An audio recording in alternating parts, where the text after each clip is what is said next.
Star Wars, a galaxy far, far away that redefined cinema. The original trilogy won 10 Academy Awards, holds an average Rotten Tomatoes score of almost 96%, and created some of the most iconic characters in film history. Even the prequels, despite their early criticism. But then came the sequel trilogy, a trilogy that started with potential but quickly lost its way. Star Wars hasn't been the same since George Lucas left. Without his vision, the sequels felt inconsistent and more like corporate products than passion projects. Changing directors, each with a different idea, left the trilogy without focus or heart. Let's start with one of the biggest issues, the treatment of the original characters. Luke Skywalker, a symbol of hope, was reduced to a cynical hermit in The Last Jedi. After all the character development he went through, from a naive farm boy to the hero who refused to give up on his father, we are supposed to believe he abandoned everything at the first sign of failure? It felt like a betrayal of who Luke was. And what about Han Solo? In the original trilogy, he went from a selfish smuggler to a hero who was willing to risk everything for the rebellion and his friends. But in The Force Awakens, he's back to being a smuggler, as if his entire arc never happened. Why undo their growth? It feels like these characters were brought back just to draw audiences in with little thought to their legacy. Leia, while handled slightly better, was often sidelined, and a connection to the Force, a huge part of her potential, was barely explored. These sequels seemed more interested in using these characters as nostalgia bait than honoring their stories. But we also have to talk about the prequels. When they first came out, they were criticized. The dialogue, I don't like sand. It's coarse and rough and irritating, and it gets everywhere. the CGI, and yes, Jar Jar Binks. Fans of the original trilogy didn't connect with the new tone, but over time people saw what George Lucas was trying to do.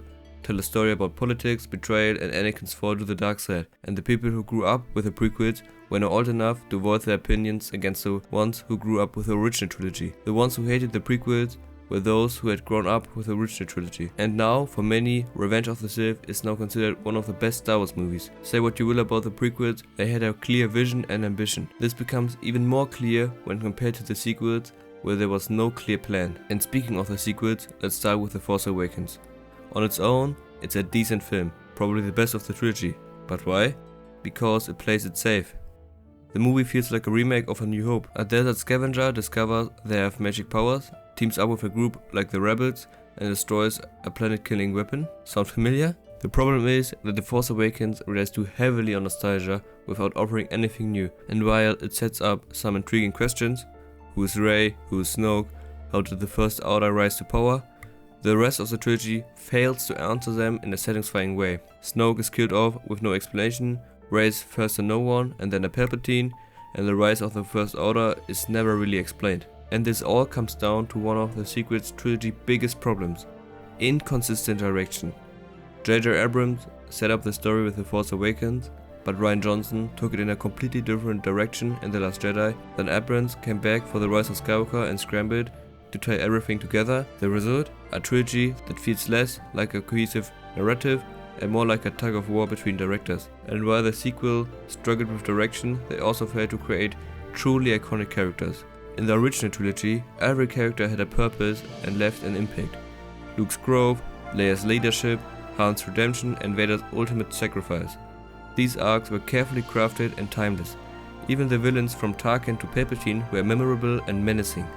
In the sequels, characters like Rey and Finn had potential but were underutilized. Finn, in particular, started as an ex-stormtrooper, what I think is a really good idea, but was sidelined after The Force Awakens. And Snoke, a mysterious and powerful villain who was unceremoniously killed off without explanation. Compare that to Palpatine, whose menace built over 3 films, and in the first 2, he wasn't even shown. That really shows how good Palpatine was written. We all feared Palpatine, and we didn't even saw him in real person. But after all these negative points, not all modern Star Wars is disappointing. Shows like The Mandalorian Season 1 and 2, maybe Season 3, and Andor have recaptured some of that old magic, diving into smaller stories with rich characters and world building. And Rogue One is by far the best Star Wars movie made from Disney. That only proves that Star Wars can still shine when it's done right. And like others, I even like Boba Fett and Ahsoka, and I'm excited for the new movies coming out about the Mandoverse. But not every series was good or even mediocre. For example, The Acolyte. This series was not good, but was good that it got cancelled. However, recently a lot of videos about The Acolyte have been popping up, so I'll leave it at that. But when it comes now to the mainline films, the sequels just don't hold up.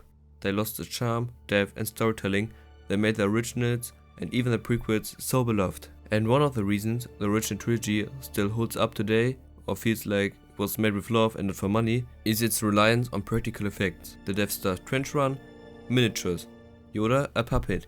These effects grounded the films and gave them a tactile, lived-in feel. That was one of the first films to create visual effects so brilliantly, which is why it won an Oscar for them.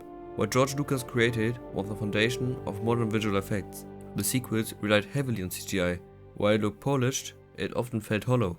Combine that with the sense that these films were made for money than passion, and it's easy to see why they don't resonate as deeply as Star Wars used to. Star Wars was once a labor of love, and now under Disney and Kathleen Kennedy's leadership, it feels more like a product. So with all these issues, it's clear that Star Wars has changed, and not for the better. Star Wars will always have a place in my heart, and even the originals and prequels had minor flaws, but they captured something special. The sequels, despite their spectacular, lack the soul that made Star Wars great, and there's a problem rooted in poor planning, weak character development and the focus on profit. But that's just my take. So, what do you think? Did the sequels live up to Star Wars? Do you like them? Or did they destroy Star Wars? Let me know in the comments.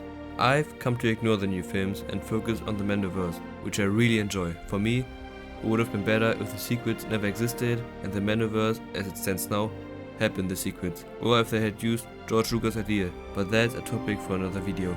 Don't forget to like, subscribe and hit the bell. And as always, see you next time.